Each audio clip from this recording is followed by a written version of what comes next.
2008ခုနှစ်ကမ္ဘာဘဏ္ဍာရေးအကြက်အတေးခေတော်လေ Marcus Sheridan ဆိုတဲ့လူတစ်ယောက်သူ့ရဲ့ရေကူးကန်ကုမ္ပဏီ River Pools နဲ့အတူဒေဝါလိခံရမယ့်အခြေအနေကိုရောက်သွားခဲ့တယ်ရှင် ဟုတ်ပါတယ်စဉ်းစားကြည့်လေဗျာ leads တွေလုံးဝမရှိတော့ဘူးအယောင်းတွေရပ်သွားတယ် marketing အတွက်တုံးဖို့ပိတ်ဆံကတပြားမှမရှိတော့ဘူး လုံးဝအမောင်ကျသွားတဲ့အခြေအနေမျိုးကောနော် အဲ့လိုအကြက်အတဲရဲ့အမောင်ဆုံးအချိန်မှာသူမထင်မှတ်ထားတဲ့အလင်းရောင်တစ်ခုကိုတတိထားမိလိုက်တယ် ။အော်ဘာများလဲရှင် အဲ့ဒါကဘာလဲဆိုတော့ရှားရှားပါပါဖုံးဆက်လာတဲ့ customer တိုင်းကမိခွန်းတူဒီကိုပဲထက်ခါမင်းနေကြမှာပဲ ။မေခွန်းတူဒီဟုတ်လား ဟုတ်တယ် fiberglass ရေကူးကန်ဘယ်လောက်ကြလဲ fiberglass နဲ့ concrete ပဲဟာပိုကောင်းလဲပြီးတော့ fiberglass ကန်နေမှာဘာပြဿနာတွေရှိကြလဲဆိုတဲ့မိခွန်းကြီးကြီးပဲဗျာ ။ဒါကစိတ်ဝင်စားစရာပဲ။အကျက်သေးဖြစ်နေတဲ့အချိန်မှာတော့လူတွေကမေခွန်းတွေတော့မင်းနေတော့မယ်။အဲ့တော့ तू အဲ့ဒီမေခွန်းတွေကိုဘလို့ကြိုက်တွေ့လိုက်လဲ အဲ့ဒီမှာတင် Sheridan ရဲ့အလဲအပြောင်းဖြစ်သွားခဲ့တာပဲသူကစဉ်းစားတယ်မပြိုင်ဘတ်တွေကဒီမိခွန်းတွေကိုဖြေဖို့အရန်ကြောက်နေကြတယ် ။ဟုတ်တယ်ဇီးနှုံးတို့အားနေချက်တို့ဆိုဘယ်သူမှမပြောချင်ဘူးလေ အမှန်ပဲဆိုတော့သူတို့မလုပ်ရဲတာကိုငါလုပ်မယ်ဆိုပြီးသူ့ရဲ့ company blog မှာဒီမိခွန်းတွေအလုံးကိုရိုးသားသားဖြေပေးတဲ့ဆောင်းပါးတွေရေးချလိုက်တယ် ။အော် အထူးသဖြင့်ဈေးနှုန်းအကြောင်းရေးတဲ့ How much does a fiberglass pool cost ဆိုတဲ့ဆောင်းပါးကသူ့ company ကိုပြန်ကယ်တင်ခဲ့တာပဲ ဆောင်းပါတပုတ်ဒီနဲ့လားရှင် ဟုတ်ပါတယ်ဗျာဆောင်းပါးတစ်ပုတ်တန်နဲ့အဲ့ဒီဆောင်းပါးက Google မှာ number 1 နေရာကိုနှစ်ပေါင်းများစွာချိတ်ခဲ့ပြီး company အတွက်ဒေါ်လာတန်းနဲ့ချီတဲ့အယောင်းတွေပြန်ရစေခဲ့တယ် ။ဘာကြောင့်လဲ။ဘာကြောင့်အဲ့လောက်ထိအောင်မြင်သွားရလာလဲ ။ဘာကြောင့်လဲဆိုတော့ तू ကတုံးဆွဲသူတွေအရန်တိကျနေပေမဲ့ဘယ်သူမှမပြောရတဲ့အမှန်တရားကိုပွင့်ပွင့်လင်းလင်းပြောဟဲလို့ပဲ ။ဒီနေ့ကျမတို့ဆွေးနွေးမှာကအဲ့ဒီအချက်ပဲ Sheridan ရဲ့ the SQ answer လို့ခေါ်တဲ့ framework ပေါ့ ။ဟုတ်ပါတယ် သူရဲ့အဓိကအနှစ်သာရကတော့ customer မေးသမျှမေးခွန်းတိုင်းကိုရိုးသားစွာနဲ့အပြည့်စုံဖြေကြားပါဆိုတာပဲ ။ဒီနီလန်ကအခုခေတ်မြန်မာနိုင်ငံကစီးပွားရေးလုပ်ငန်းတွေတော့အထူးသဖြင့်အရေးကြီးနိုင်တယ်လို့ကျွန်မထင်တယ်။ဘာလို့လဲဆိုတော့မြန်မာ customers တွေက Facebook တို့ Google တို့မှာဈေးနှုန်းတွေ product review တွေကိုအမြဲရှာနေကြတာလေ တကယ်ရှာနေကြတာ။ဒါပေမဲ့လုပ်ငန်းများစုကဒီမေဟုတွေကိုရှောင်နေကြတော့ပဲ။မြန်မာဈေးကွက်မှာယုံကြည်မှုဆိုတာအရာအလုံးထက်အရေးကြီးတယ်ဗျာ ။ဟုတ်တယ်ရှင် ။တကယ်မှန်ပါတယ်။ဒီယုံကြည်မှုကိုတိဆောက်တဲ့နေရာမှာဒီနေ့ကျွန်တော်တို့အထူးကဆွေးနွေးသွားမယ့်အချက်၃ချက်ရှိပါတယ် ။ပါတီထင်မလဲ ။ပထမတစ်ခုကကြောက်စရာအကောင်းဆုံးလို့ထင်ရတဲ့ဈေးနှုန်းကိုပွင့်လင်းမြင်သာအောင်လုပ်ခြင်းကအယောင်းကိုဘယ်လိုတိုးစေတယ်လဲ ။อืม ဒုတိယအချက်ကကိုယ်ကုန်ပစ္စည်းရဲ့အားနည်းချက်ကိုပြောပြခြင်းကယုံကြည်မှုကိုဘယ်လိုတိဆောက်တယ်လဲ Okay နောက်ဆုံးတတိယအချက်ကတော့ပြိုင်ပတ်တဲ့အကြောင်းပွင့်ပွင့်လင်းလင်းပြောပြခြင်းကကိုယ့်ကိုဘယ်လိုအသားစီးရစေတယ်လဲဆိုတဲ့အချက်ဒီပါပဲ ကောင်းပြီပထမဆုံးချက်ကိုစားလိုက်ရအောင်ဈေးနှုန်းလုပ်ငန်းရှင်တိုင်းကြုံရတဲ့ပြဿနာပဲဈေးဘယ်လောက်လဲဆိုတာကိုဖုံးကွယ်ထားရင်အယုံရှုံးနေဆိုပေမဲ့လက်တွေ့မှာလုပ်ငန်းအများစုကဈေးနှုန်းပြောဖို့ဝင်လင်းနေကြတော့ပဲ ဟုတ်တယ်ဘာကြောင့်လဲသူတို့ပြီးတဲ့အကြောင်းပြချက်တွေကပြိုင်ပတ်တွေတီးသွားမှာဆိုလို့ဈေးကြီးတဲ့ထင်းပြီးထွက်ပြေးတော့မှာဆိုလို့ ဟုတ်တယ်ပြီးတော့အချင်းနေပေါ်မူတည်ပြီးဈေးကအမျိုးမျိုးဖြစ်နိုင်လို့အတိအကျပြောလို့မရဘူးဆိုတာမျိုးတွေပေါ့ အဲ့ဒီအကျုပ်တရားတွေကနားလည်ပြီးလို့ရပါတယ်ဒါဒီမဲ့ Sheridan ရဲ့ချင်းကပုံကစိတ်ပညာရှုထောင့်ကနေကြီးတယ်သူကပြောတယ်ဈေးနှုန်းကိုဖုံးကွယ်ခြင်းကယုံကြည်မှုကိုအရင်ဆုံးပျက်စီးစေတယ် ဘယ်လိုမျိုးလဲရှင် customer တယောက်ကသူထိချင်တဲ့ဈေးနှုန်းကိုမတိရတဲ့အခါစိတ်ပူပန်မှု anxiety ဖြစ်လာတယ်ငါဘာချင်နဲ့ကြိုက်ပါမလားဈေးမီလိုက်မှရှက်စရာဖြစ်သွားမလားဆိုပြီးဆိုရင်လာတယ် အဲ့ဒီလိုစိတ်မလုံခြုံမှုကသူတို့ကိုရှေ့ဆက်မတိုးတော့ဟုတွန်းအားပေးလိုက်တာပေါ့ တိကြပါတယ် ဒါပေမဲ့ဈေးနှုန်းကိုပွင့်လင်းမြင်သာအောင်လုပ်လိုက်ရင်ရောဈေးကြီးလိုက်တာဆိုပြီးထွက်မသွားနိုင်ဘူးလား ဖြစ်နိုင်ပါတယ်ဗျာဒါပေမဲ့အဲ့ဒီလိုထွက်သွားတဲ့သူကအစကတည်းကကိုယ့်ရဲ့ target customer မဟုတ်ဘူးဆိုတော့ပြရတယ်ပွင့်လင်းမြင်သာမှုကငါတို့မှာဖုံးကွယ်စရာဘာမှမရှိဘူးဆိုတဲ့ signal ကိုပေးလိုက်တာနဲ့တူတူပဲ ယုံကြည်မှုကိုချက်ချင်းတိဆောက်ပေးတယ်ပေါ့ ဟုတ်တယ် Sheridan ရဲ့နီးလန်းကရုပ်ရှင်ပါတယ်ဈေးတီးရပြောစရာမလိုဘူးဈေးနှုန်းအပိုင်းအခြား price ranges တွေကိုပြောပြ ။အိုးဘလောက်ကနေဘလောက်အထိဆိုတာမျိုးလား ဟုတ်တယ်ပြီးတော့ဈေးနှုန်းကိုတက်ရောက်စေတဲ့အချက်တွေ factors တွေကိုရှင်းပြပြီးတော့ low end mid range high end ဆိုပြီးတော့ဥပမာတွေပေး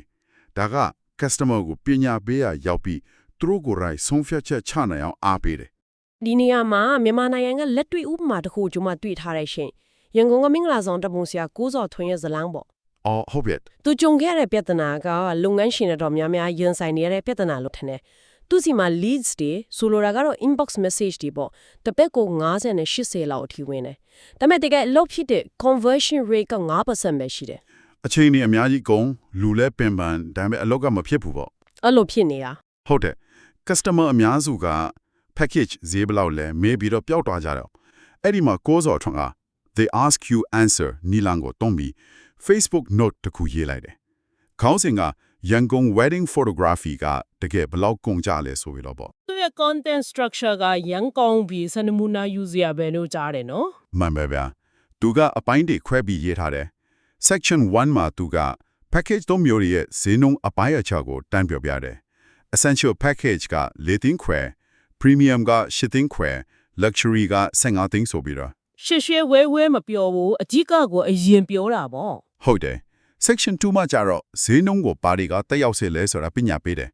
ဥပမာထပ်ပုံရိုက်မဲ့နိုင်ဓာတ်ပုံဆရာအရဲ့အတွက် album ပါမပါစတာတွေပေါ့ ဒါက customer ကိုအော်ဒီဈေးလာဒီအချစ်တီကြောင့်ချစ်တာကိုဆိုပြီးနားလည်သွားစေတာပေါ့နော် အတိအကျတယ်ပြီးတော့ section 3မှာတကယ်မင်္ဂလာဆောင်ဥပမာတွေနဲ့ဘယ် package ကဘယ်လောက်ကျလဲဆိုတာပြတယ်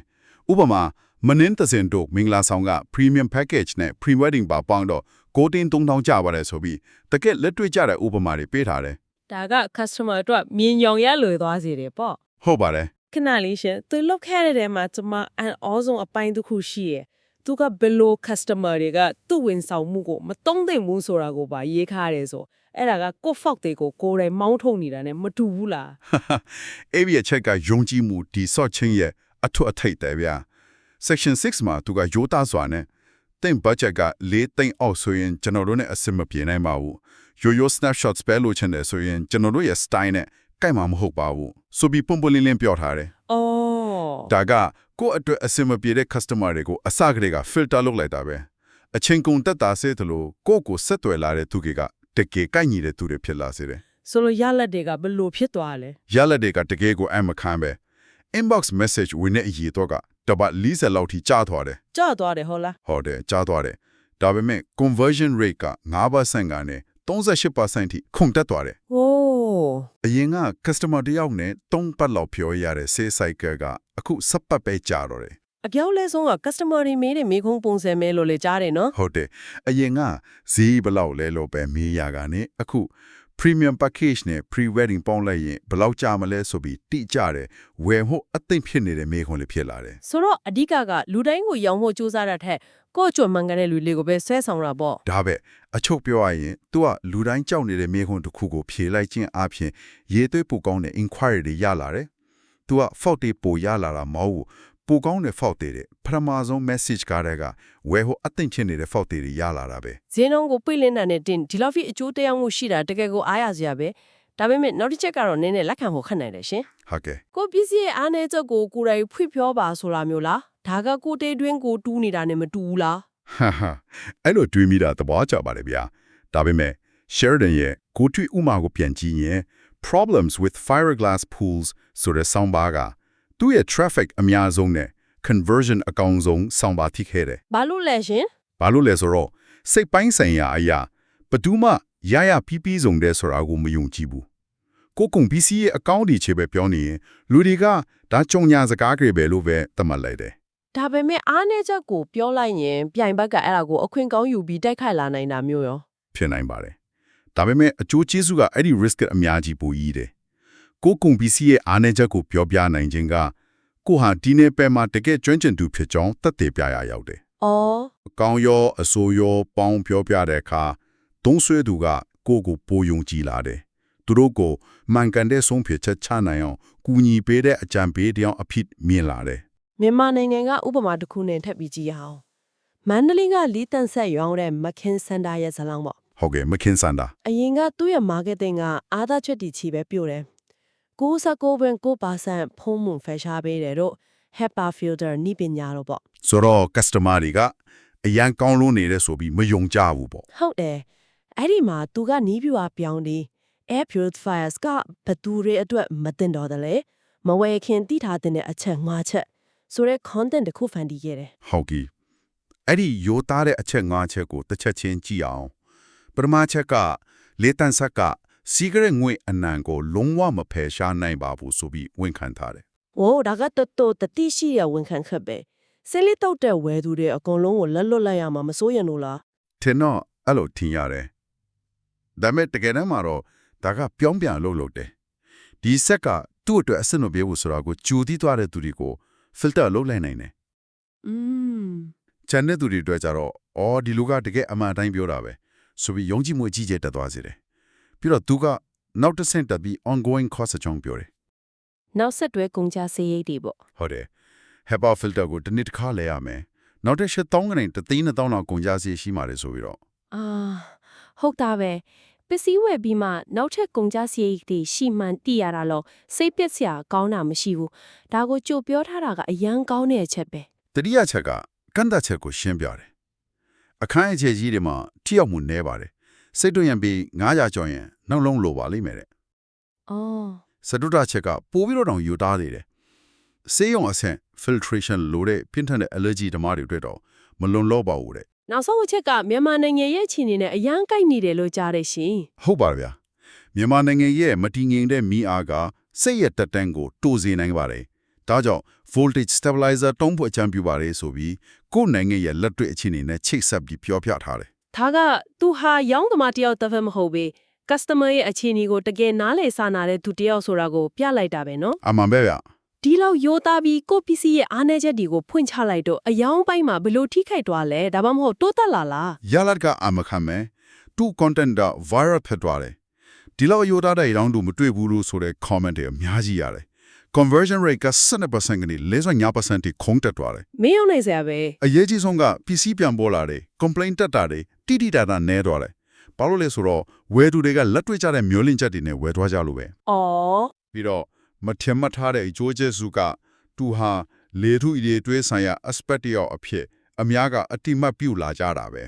ဆိုတော့ကိုယ့်ပစ္စည်းရဲ့အားနည်းချက်ကိုမပြောဘဲအကောင်းတွေချီပဲပြောနေရင် customer နဲ့ကိုယ့်ကြားမှာယုံကြည်မှုကွာဟချက်ဖြစ်မယ်။မိုင်းရွေးတဲ့ customer တွေဝဲမိပြီး complaint တွေတက်မယ် နောက်ဆုံးတော့တခြားပြန်ပတ်တွေနဲ့ဘာမှမထူးခြားတဲ့ရောင်းသမားတယောက်အဖြစ်ပဲကြံခဲ့မှာပေါ့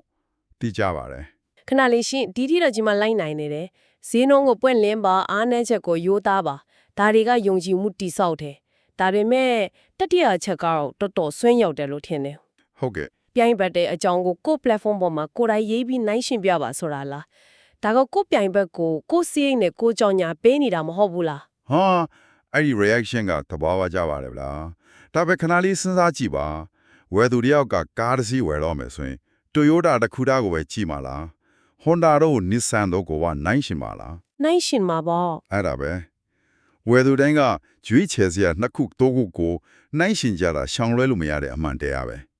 အဲ့ဒီနိုင်ရှင်မှုကိုကမလုပ်ပေးရင်သူတို့က Google မှာတွားရှာမယ်တခြား review site တွေမှာတွားဖတ်မယ် အဲ့လိုသူတို့ကိုယ့် website ကနေထွက်သွားတဲ့အခါ အကြောင်းအရာကိုပုံသွင်းခွင့် control the narrative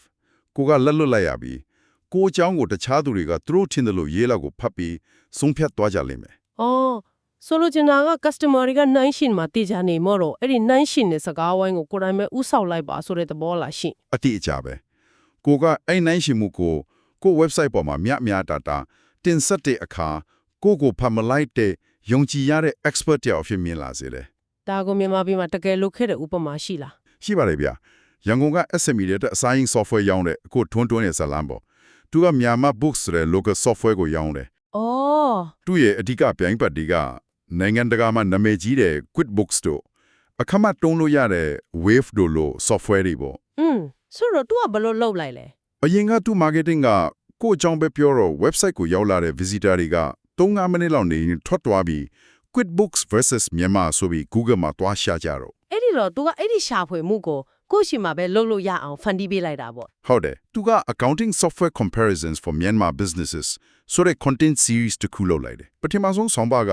Myanmar books versus QuickBooks ပေါ့ အဲ့မှာ तू ဘာတွေရေးထားလဲ အဲ့ဒီမှာသူက QuickBooks ရဲ့အားတာချက်တွေကိုရိုးသားဝန်ခံထားတယ်ဥပမာ QuickBooks က global standard ဖြစ်တဲ့ features တွေပိုဆုံးတယ်ဆိုတာမျိုးပေါ့ သူ့ပြိုင်ဘက်ရအားသာချက်ကိုသူ့ site မှာ तू ကိုယ်တိုင်ရေးထားတယ်ဟုတ်လားတော်တော်တတ်သိရှိတာပဲ ဟဲ့အဲ့ဒီလိုရိုးသားမှုနဲ့ယုံကြည်မှုကိုအရင်ယူတယ်ပြီးမှမြန်မာ books ရဲ့အားသာချက်တွေကိုအတိအကျပြောပြတယ် ဥပမာ မြန်မာခုံဥပဒေနဲ့အတိအကျကိုက်ညီတာမြန်မာဘာသာစကားနဲ့သုံးလို့ရတာ local support အပြည့်အဝရတာဈေးနှုန်းပိုတက်တာစတာတွေပေါ့ အော် နောက်ဆုံးမှာဘလို့လုပ်ငန်းမျိုးကဘာကိုရွေးတင်တယ်ဆိုပြီးရိုးသားစွာအကြံပြုထားတယ်သင်ကနိုင်ငံတကာနဲ့အလုပ်လုပ်ရတဲ့ company ကြီးဆိုရင် QuickBooks ကပိုတင်တော်ပါလိမ့်မယ် ဒါပေမဲ့မြန်မာပြည်က SME တစ်ခုဆိုရင်တော့မြန်မာ books ကတင်အတွက်အချိန်နဲ့ငွေကိုပိုတက်တာစီပါလိမ့်မယ်ဆိုပြီးတော့ပေါ့ ဒါကရောင်းတာတဲ့ကြံပေးတာနဲ့ပို့တူပါရင်အခမ software နဲ့နိုင်ရှင်တာကြတော့ရောဘယ်လိုလုပ်လဲ နောက်ကပုတ်က free software wave versus paid မြန်မာ books ဒီမှာသူကအခမဆိုတဲ့အရာရဲ့နောက်ွယ်ကကုန်ကြစရိတ် hidden cost တွေကိုပညာပေးတယ် ဘယ်လိုမျိုးလဲရှင် ဥမာ wave ကအခမဲ့သုံးလို့ရပါမယ်မြန်မာအခွန် form တွေ manual ပြန်လုပ်ရတဲ့အခါကုန်သွားတဲ့အလုပ်ချင်းတွေကလည်းပိတ်ဆောင်ပဲဆိုတာကိုရှင်းပြထားတယ် ကောင်းပြီအခုဆိုကျွန်မသဘောပေါက်လာပြီအစကကျွန်မထင်သူလူ customer တွေကိုပြိုင်မစီလွတ်လိုက်တာမဟုတ်ပဲသူတို့ရဲ့ဆုံးဖြတ်ချက်ချတဲ့ key line တစ်ခုလုံးကိုကိုယ့် website ပေါ်မှာပဲပြီးဆုံးသွားအောင်လုပ်ပေးလိုက်တာပဲ ဟုတ်ပါတယ် ဒီနီလိုင်းရဲ့ရလွတ်ဒီကရောဘယ်လိုရှိလဲ ရလဒီကဒီနီလိုင်းရဲ့စွမ်းအားကိုတက်တည်ပြနေတယ် SEO မှာအသာစီးရသွားတယ် accounting software မြန်မာလို keywords တွေနဲ့ရှာရင်သူရဲ့နိုင်ချင်တဲ့ sound bar တွေက Google မှာထိပ်ဆုံးရောက်လာတယ် ဟုတ် website မှာလူတွေနေတဲ့အချိန်ကပြမြ3မိနစ်ကနေ12မိနစ်ထိဖြစ်လာတယ် trial sign ups ကတလကို25ခုကနေ140ထိတိုးလာတယ် အများကြီးပဲနော် အကောင်းဆုံးကတော့ sales call တွေမှာ customer တွေကပညာတတ်တည်တာ educated ဖြစ်နေလို့ close rate က30ကနေ 65% ထိတက်လာတယ် အဲ့ဒါကကြီးမားတဲ့ပြောင်းလဲမှုပဲဆိုတော့အချုပ်ကတော့ပြိုင်ဘက်အကြောင်းမပြောပဲကိုယ့်ကိုယ်ပဲအကောင်းဆုံးလို့ပြောနေရင် visitor တွေကနှိုင်းရှင်မှုလုပ်ဖို့ပြိုင်ဘက် site ကိုထစ်သွားမယ် ဟုတ်တယ်ကိုကရောင်းသမားတယောက်အဖြစ်ပဲအမြင်ခံရပြီးရိုးသားတဲ့ပြိုင်ဘက်ကယုံကြည်ရတဲ့အကြံပေးတယောက်ဖြစ်သွားလိမ့်မယ်အတိအကျပဲ ဒီနေ့ကျမတို့ဆွေးနွေးခဲ့တာတွေကိုအနှစ်ချုပ်ရရင်ဈေးနှုန်းကိုပွင့်လင်းမြင်သာအောင်လုပ်ခြင်းကယုံကြည်မှုကိုချက်ချင်းတိဆောက်ပေးတယ် ဟုတ်ပါတယ်ဒုတိယချက်ကအားနည်းချက်ကိုရိုးသားစွာဝန်ခံခြင်းကအဲ့ဒီယုံကြည်မှုကိုပိုပြီးခိုင်မာစေတယ် ပြီးတော့တတိယချက်ကမျှတတဲ့နိုင်ရှင်မှုနဲ့တင်ပြခြင်းကဝဲသူရဲ့ဆုံးဖြတ်ချက်ချတဲ့ဖြစ်စဉ်တစ်ခုလုံးကိုကိုယ့်ဘက်ကထိန်ချုပ်စေနိုင်တယ်ပေါ့ မှန်ပါတယ်အချက်တည်းအားလုံးရဲ့ဗဟုချက်ကတော့ယုံကြည်မှုပဲ ဒါကိုလက်တွေ့လှုပ်ဆောင်ကြည့်ခြင်းတဲ့သူတွေအတွက်10မိနစ်စာလေ့ကျင့်ခန်းလေးတစ်ခုအကြံပြုချင်ပါတယ်ရှင်ကိုယ့်ရဲ့ customer တွေအမေးများဆုံးမေးခွန်းတွေကိုစာရင်းတစ်ခုလုပ်ကြည့်ပါ ဟုတ်တယ်ဘာမှအများကြီးစဉ်းစားမနေနဲ့ကောင်းတဲ့ပေါ်လာတာကိုတန်းချရေးလိုက်အဲ့ဒီမေဟွန်းတွေကို category 3ခုခွဲလိုက်ပါ ဈေးနှုန်းပြဿနာနိုင်ရှင်မှု ဟုတ်တယ် category A ဈေးနှုန်း pricing ဆိုင်ရာမေဟွန်းတွေ category B ပြဿနာနဲ့အားနည်းချက် problems and limitations ဆိုင်ရာမေဟွန်းတွေ